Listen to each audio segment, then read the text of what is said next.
Sunod-sunod ang high-profile cases na hawak ng Department of Justice. Mula sa malversation case ni Senator Joel Villanueva, mga kasong tax evasion ng mag-asawang Diskaya hanggang sa mga pinakabagong desisyon sa Witness Protection Program. Yan ang politiko update ni Isaiah Mirafuentes ng Abang. Submitted for resolution ang malversation case ni Senator Joel Villanueva sa Department of Justice. Ibig sabihin, hinihintay na lang ang desisyon ng prosekusyon kaugnay sa kanyang mga kaso. So ibig sabihin, nakapag-file na siya ng counter affidavit niya, kumpleto na yung documents sa harap ng prosecutor for them to make their finding whether or not prima facie evidence exists. Nauna nang sinabi ni DOJ spokesperson Polo Martinez na may 3 malversation cases si Villanueva sa DOJ. Sinabi rin niya na nakapagsumiti na ng counter affidavit si Villanueva sa mga kaso laban sa kanya. Kasalukuyan ang pinag-aaralan ng prosekusyon kung may prima facie evidence o probable cause ang mga kaso ng senador. Kaugnay naman sa kasong tax evasion ng mga Diskaya, inihayag ng DOJ na may sapat na batayan para maharap si Sara at Curly Diskaya sa kasong 4 counts of tax evasion. Ito ay dahil sa hindi nila pagsusumite ng tamang report kaugnay sa kinita ng kanilang mga kumpanya sa loob ng 2 taon.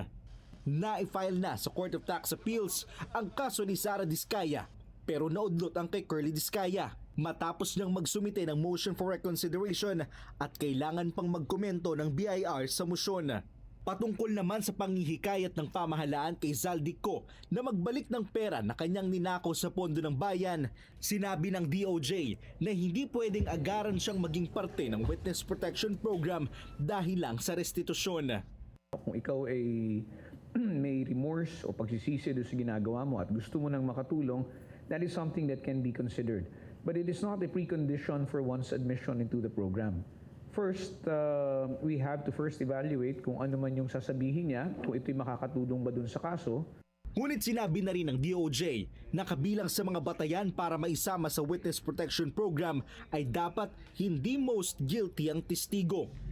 Kinumpirma naman ng DOJ na hindi muna nagpalabas ng arrest warrant ang San Pablo Laguna Regional Trial Court laban sa business tycoon at puganting si Atong Ang. Ito matapos magsumite ang kampo ni Ang ng motion to defer proceedings na humihiling na ipagpaliban muna ang pag-usad ng kaso. Ito ay para matimbang ng korte kung may sapat na ebidensya ang prosekusyon para sa mga kaso laban kay Ang. Ngunit matatandang nauna nang naglabas ng arrest warrant laban kay Atong Ang Regional Trial Court ng Santa Cruz, Laguna at Lipa, Batangas kaugnay sa kasong kidnapping with homicide at kidnapping with serious illegal detention na walang kaukulang piyansa.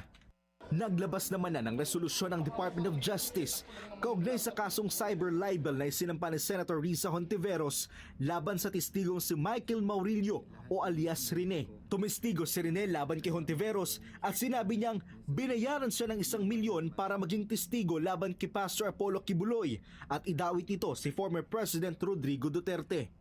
Samantala, dismiss naman na ang kasong cyber libel na inihain ni Senator Risa Hontiveros laban sa mga Duterte supporters na sina Atty. Ferdinand Topacio, Byron Cristobal, Crisette Chu, Jay Sonsa at iba pa.